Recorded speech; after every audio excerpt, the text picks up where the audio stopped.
Did you read the last story? This issue is even more exciting. Welcome to subscribe.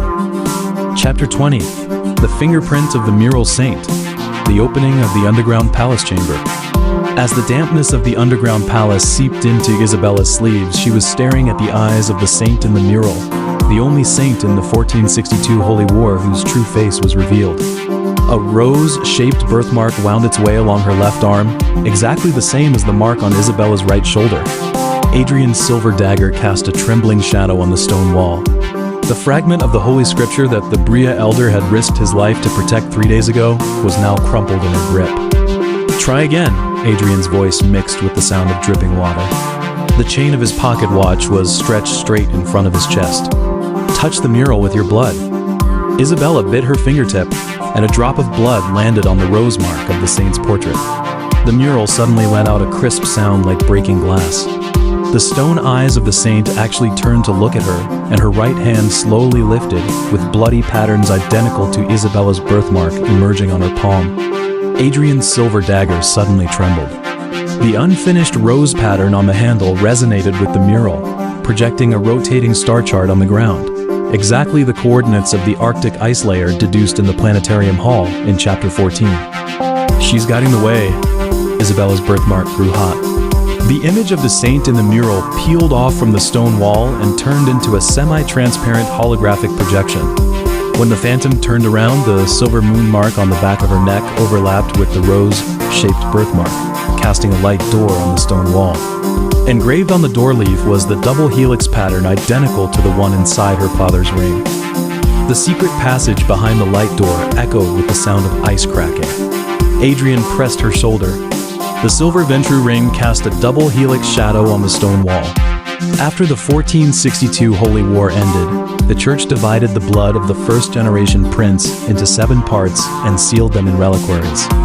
Each box was guarded by the descendants of the saint with the corresponding bloodline. His gaze fell on Isabella's birthmark. "And you are the only vessel who can open all the reliquaries."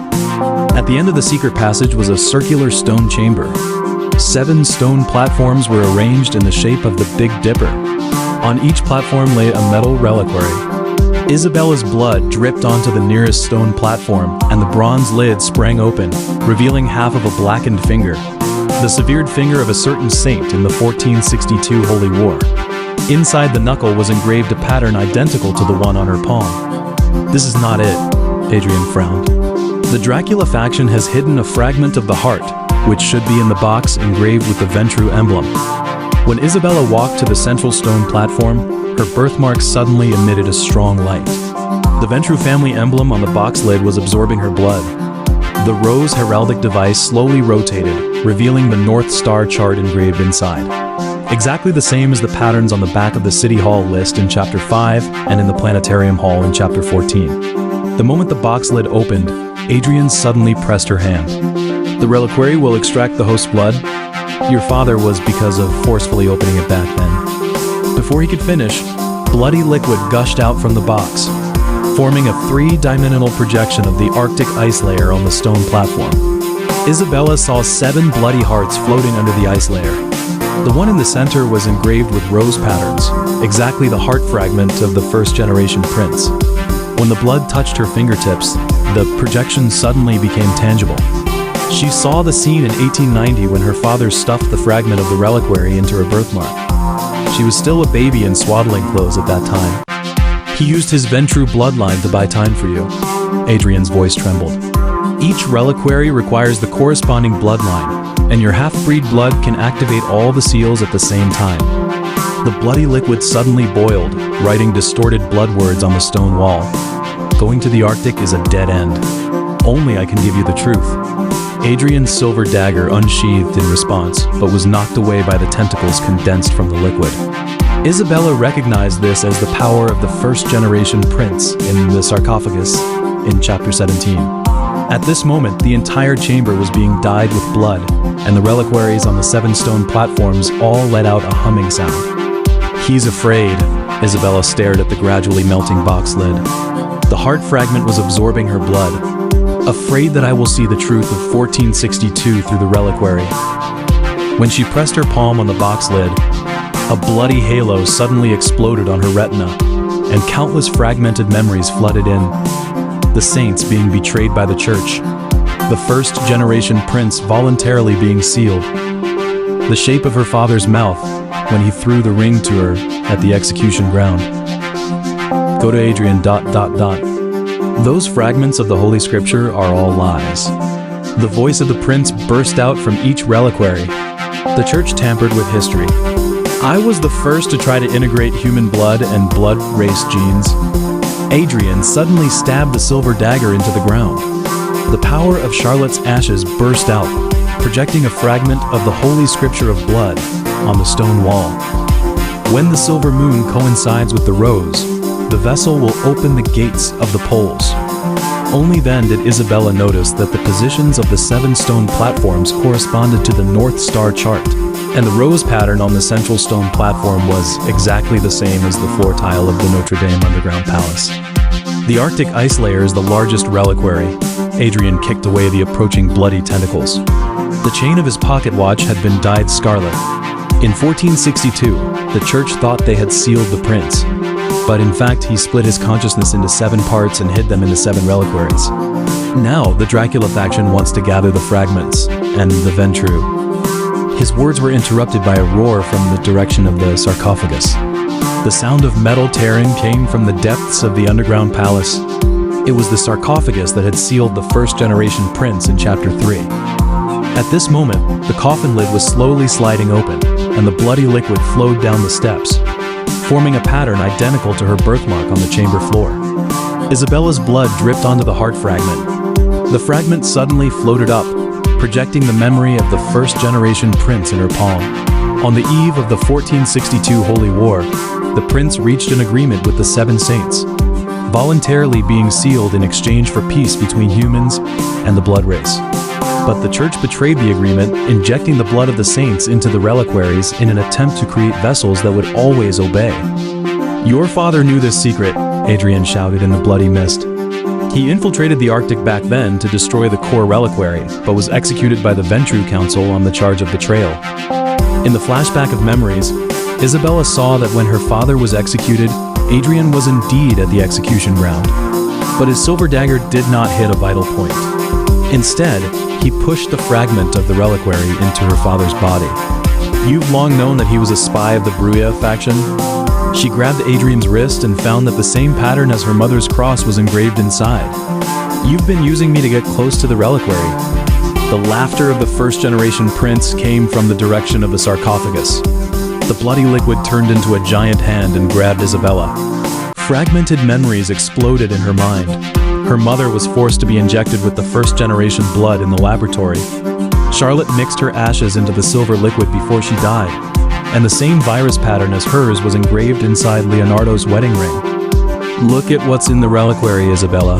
The voice of the prince carried the chill of the ice field. It's not a heart fragment, but your father's Ventru ring. He used his own blood to seal your humanity for 30 years. She suddenly looked down. There was no heart fragment in the box at all. It was clearly her father's ring floating in the bloody liquid. The double helix pattern inside was absorbing her blood, and the other 6 reliquaries had opened. Inside were her mother's cross, Charlotte's wedding ring, Adrian's design drawing of the unfinished silver dagger. They lied to you. Adrian's silver dagger was somehow pressed against her lower back, but his voice was trembling. In 1890, when the Ventru Council found out that your mother was pregnant, they wanted to execute you as a failure. It was I who proposed injecting your father's blood into the embryo, making you a vessel that could stabilize the virus. Isabella's birthmark suddenly burned with pain. The ring in the reliquary flew up and landed on her ring finger.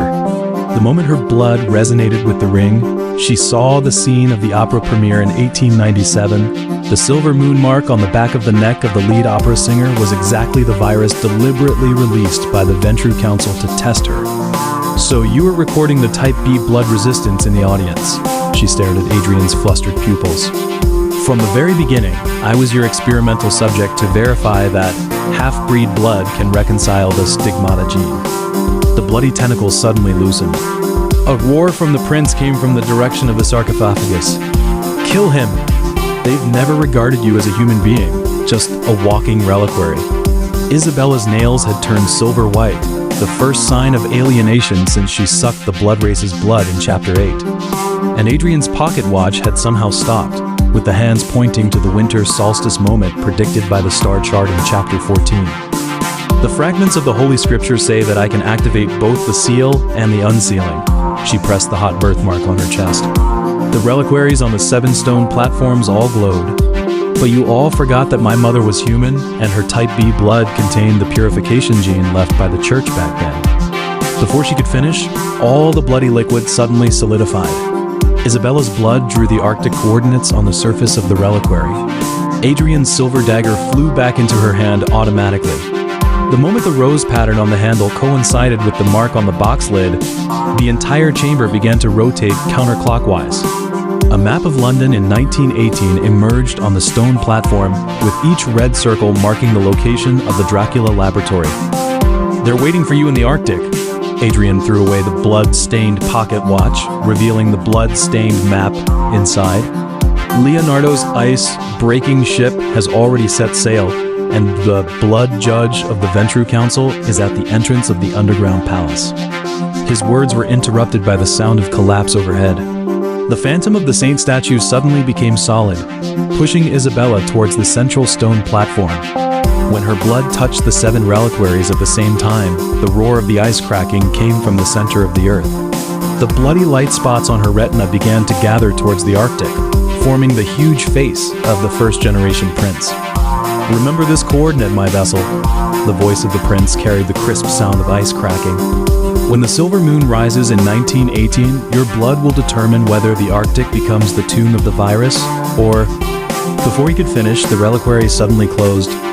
Isabella found that there was a piece of parchment in her hand, with her father's handwriting on it. The 7th reliquary under the Arctic ice layer hides the evidence of the church's betrayal of the saints back then. And Adrian was using his body to block the pursuers at the entrance of the underground palace.